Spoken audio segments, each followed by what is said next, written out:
কামনা করে তাদের ভবিষ্যৎ যাতে আরও উজ্জ্বল থেকে উজ্জ্বলতর হয় এবং বাংলার যাতে সাম্প্রদায়িক সম্প্রীতি অক্ষুণ্ণ থাকে এবং বাংলার প্রত্যেকটা মানুষের সুস্থতা কামনা করেছি।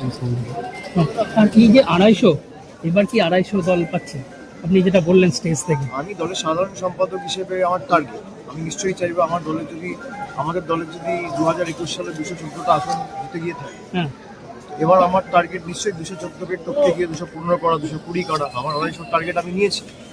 বাকি যখন রেজাল্ট বেরোবে তখন দেখতে পাবেন। আমরা যখন যে টার্গেটটা রেখেছি আমরা তো বাস্তবসম্মত, সুতরাং যার টার্গেট রেখেছি অলওয়েজ সেটা অ্যাচিভ করেছি।